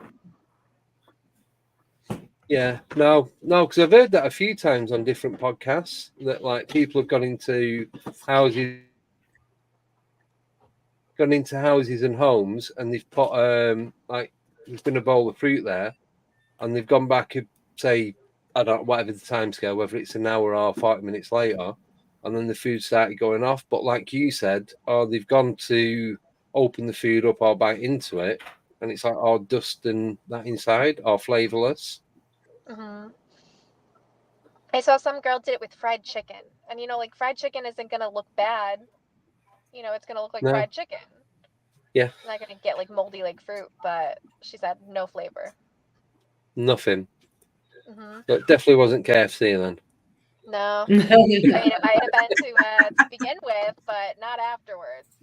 No, that's why I was asking the question about with you taking food, if the rotting process has ever happened while you've been there. No. Not that I've. And we always have snacks with us. Yeah. You should try that next time, making an offering of one of them and just leave it in the middle of the table. But then it's always like, well, what do you do with it after? Do you just? I wanted to leave like a slice of pizza like in the woods at the offering tree, but then animals come and. Right. Yeah. And nature takes care. You look at it as nature takes care of it. Yeah. Yeah. Or you bury it. You can bury it after. Give it back to the earth. Yeah. Mm-hmm. Unless it's a Big Mac and it'll be there forever. Never decompose. Right. Next question is from Jojo again, and she's asking, what crystals do the ladies take? So is there any particular type or certain ones that you have? If you're looking for protection, anything black, because black is the color of protection. I like black tourmaline. That's like the big time protection. That's the strongest one. But like black obsidian and things like that too, or even hematite. Yeah. I mean, that's gray, but black is known as the color of protection. That's why people like to wear a lot of black, or people have black cats. It's actually a protection thing. Ah, so I never knew that. I like my selenite sticks. Yeah. I feel like they're just kind of good for focusing, whatever your intent is and whatever your energy is. Yeah, see, I always get confused with the names because there's so many different names for the crystals. The selenite are the ones that charge up the other crystals, aren't they? Yeah, so selenite, it can actually, it will cleanse. It's used, it's an angelic vibration. It's meant for cleansing. It's the only crystal that doesn't need to be cleansed itself. Yeah. But you can put it in a room and you can watch it change color. If there's any kind of like lower vibrational energies, it'll actually absorb it, and the crystal will start to turn like a yellow brown. And then you put it outside and it'll cleanse. Yeah, and then it'll kind of release it. But you don't get it wet. Put crystals on. You could put crystals on a selenite wand or something, or if you have a selenite bowl, and it will cleanse them. See, I got this one a while back. Oh, the tower. I have a bunch of them. Yeah, but see this bit here. So I have it stood on light because it does look nice with the light underneath it, and all this started going black. And I thought, I'll show you like where it started to change colour, but it's gone back to white again. That's it. Is that selenite? Yeah. That's it. Yep. So all this bit, you can see where you've got the different like depths and textures in it. Yep. So all that was black like 2-3 days ago. So it was Like somebody absorbing got a negative. pen and just drew on it, and now it's falling apart. Now it's back to normal. There you go. It's getting rid of your negative. It did its job. Oh, that's good. I'm impressed. I'm happy with that now. I didn't waste money, so it's all good. And then I bought this one a few days ago. I need to be careful with this one. So that's same again. Oh, it's a sphere. Yeah. That's pretty. Polished as well. So you don't get all the little glass splinters off it. Right. Which is very annoying when I move the other one to clean around it and that. Yeah. So I'm just putting it back. Yeah, so I got them to help, obviously, with the cleansing of all the different ones that I've got. So are there any particular crystals that you wouldn't use?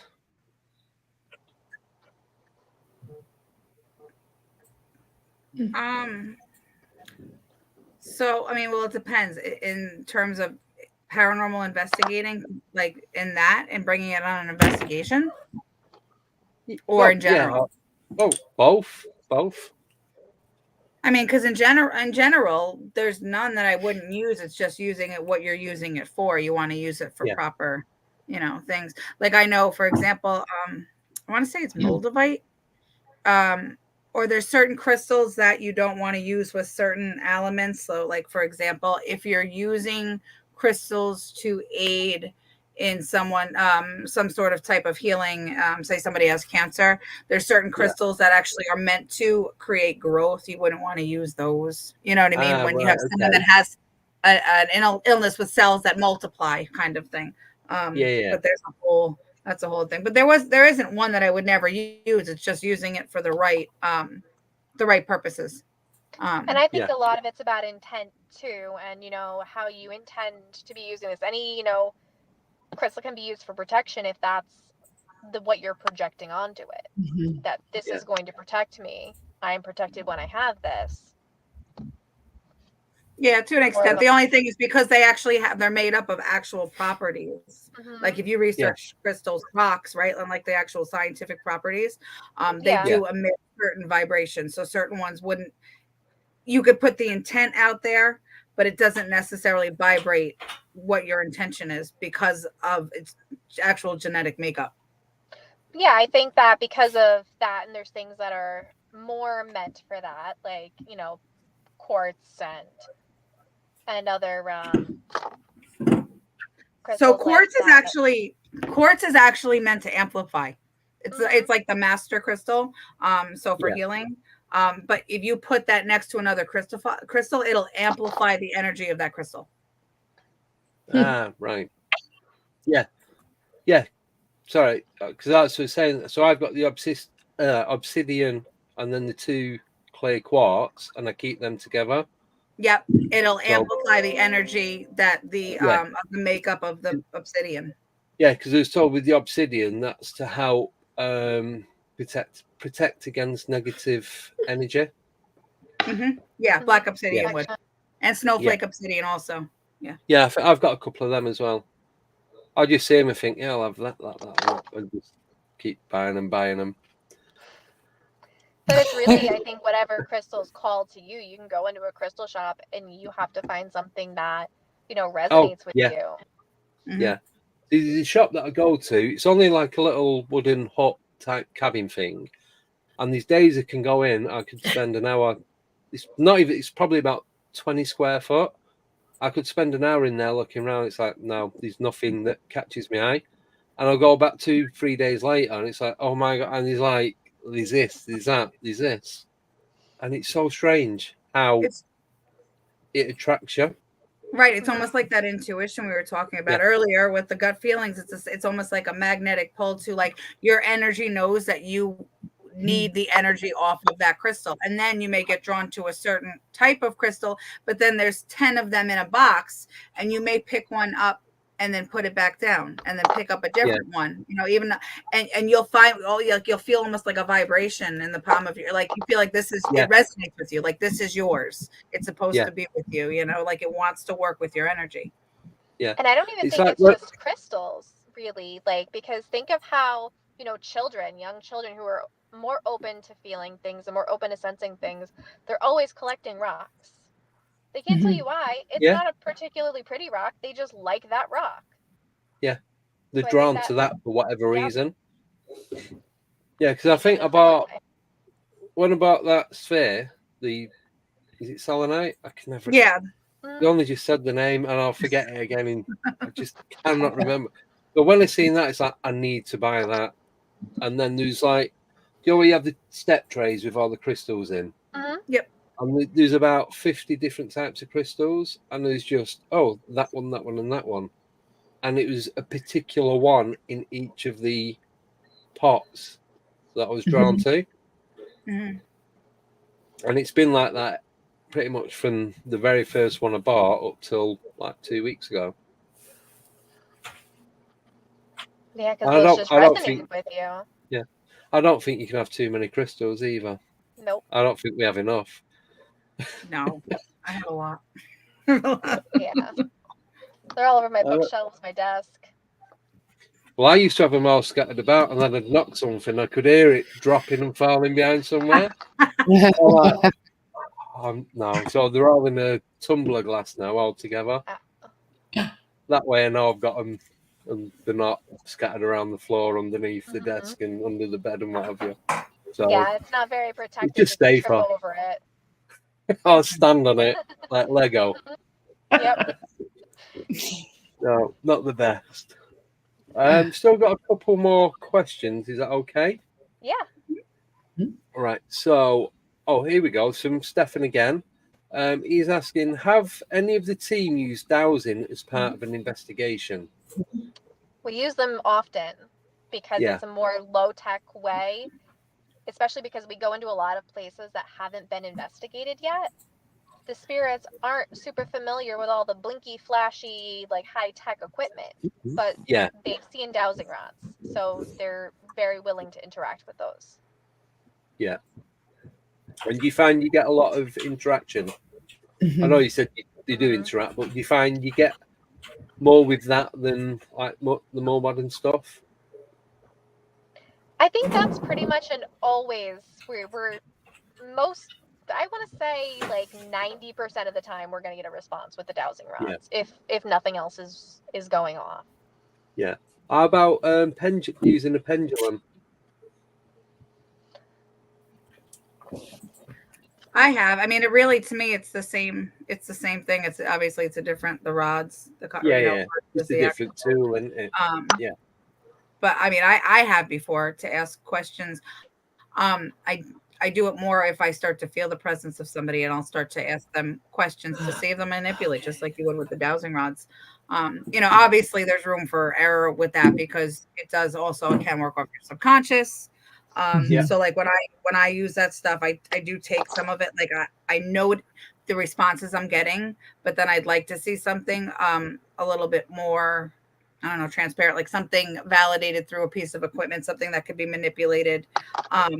Because with any of us, it's so easy to not even realize how powerful our subconscious mind is, that we may be focusing on something and not realize that we actually moved it ourselves. Bless you. But also, we try to negate, that bias or, something coming through us by doing different things. Like we were out in a cemetery and we had the dowsing rods out.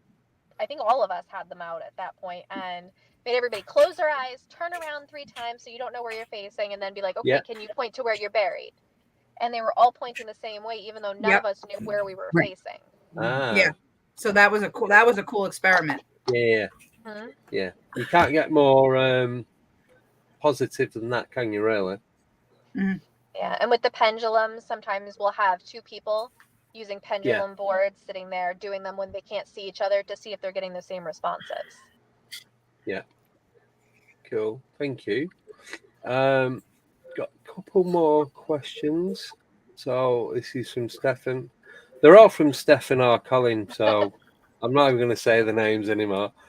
Have the FMP, got abbreviation now if you've not already used it, got plans for upcoming investigations, and can we follow your work on YouTube? So we have a YouTube. Right now, we just use it to upload our podcast that we do once a month. We do like a live stream podcast on Facebook. It's the first Wednesday of every month, and it's at 7 p.m. Eastern Standard Time. Yeah. So that's basically all that's on our YouTube. For most of our content, you'll see it on Instagram, TikTok, Facebook. We post a lot of things on there. And we try to do investigations monthly. I mean, obviously winter's coming up and holidays. Yeah. There's a break after the December Borland House, but I think we pick up back in February. Yeah, we have a private investigation in January, but the public events will start back in February. Yeah. Cool. Thank you.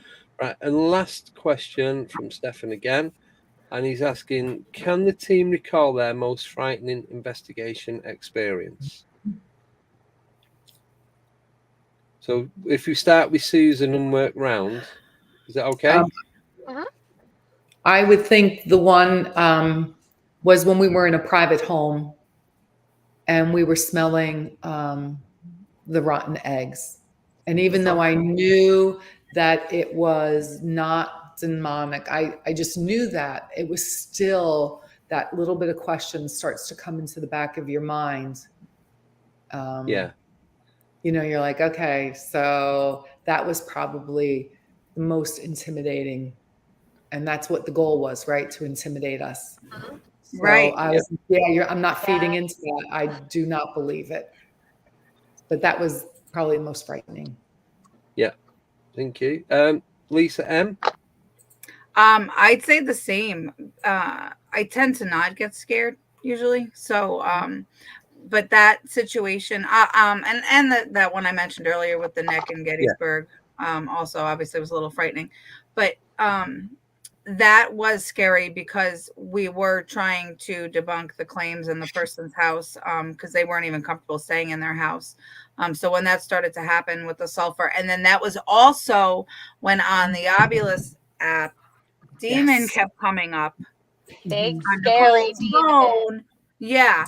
And it was like, I wasn't feeding it, but it was still, like Susan said, in my mind, but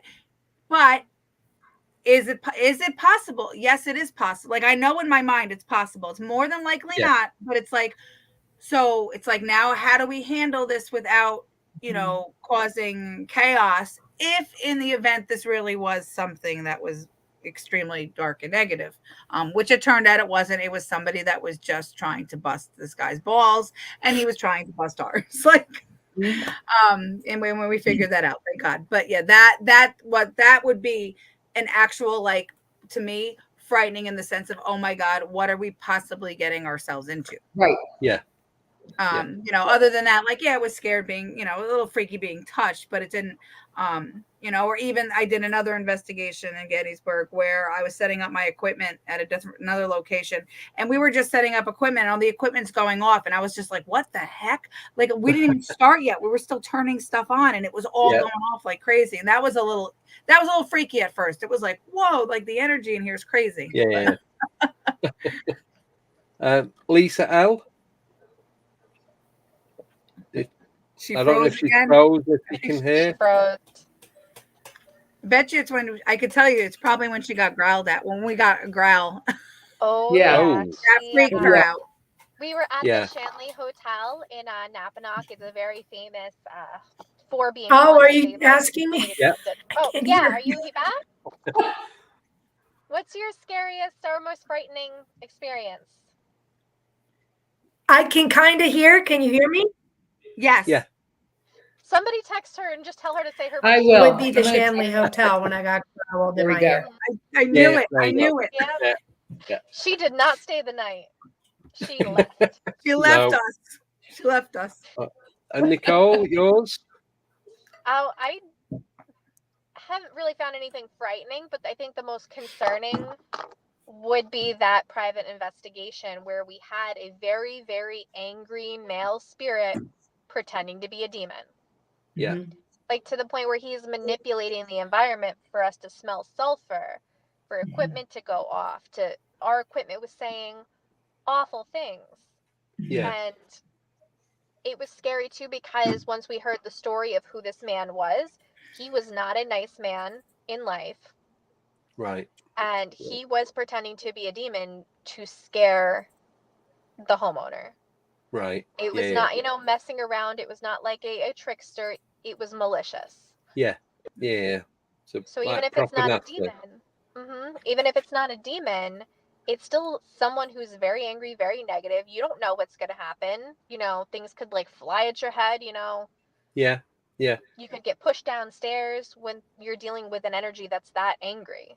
Right, and he was that angry in life. We could confirm that based off on how he passed away, and there was also a murder involved and things. So he was not a nice person in life. Right.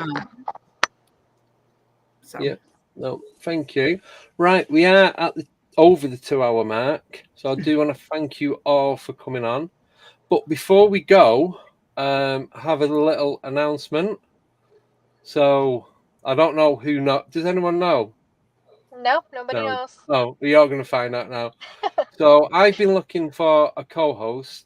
I've got one for Friday. So Nicole is going to be a new co-host for my show. Very excited. So we've still got to sort out all the when you can and can't do it and everything else. But you're going to be coming on possibly Wednesdays and maybe Fridays, depending on how happy your boss is or isn't about you getting out of work early. Yeah. But yeah, so Nicole's going to becoming part of the team. So welcome. Congratulations. Congratulations. Yay.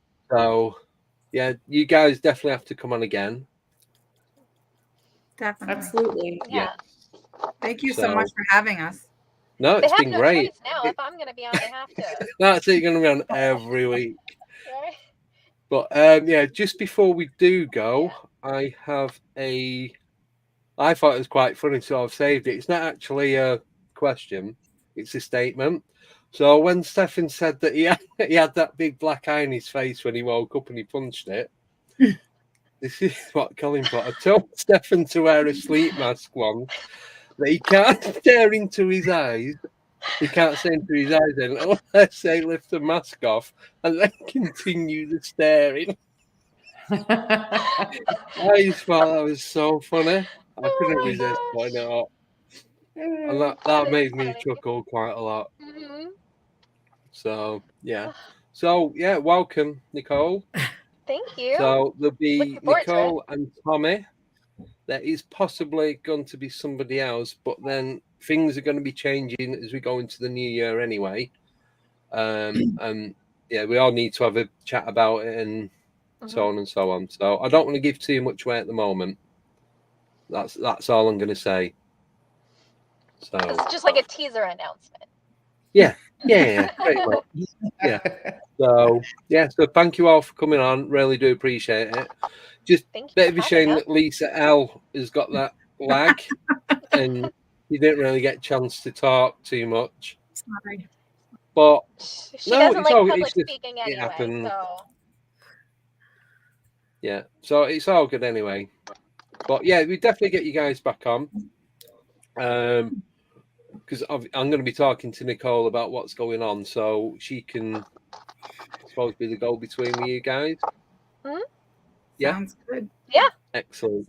Right, so we're going to end this now. I do have D.A. Roberts coming on Friday. So he's the author and does X Machine. I don't know if anyone watches that channel. I have not seen it, but now I'm gonna have to. I'm gonna have to go check it out. Yes, definitely. Just type in D.A. Roberts and yeah, you'll find it. Right, so we're going to end it now. We're going to finish. So have a great 2 days, everyone, and see you on happy Friday. Thanksgiving for anybody celebrating tomorrow. Yeah. Yes. I know it's not a big thing in the UK, right? But No. But if anybody's on our side of the pond. Yeah, nearest thing we have is Harvest Festival, where you just get rid of your crappy food at schools, but that's another story. That's basically what it is. So, right. So, see you all on Friday. Take care and goodbye. Have a good weekend.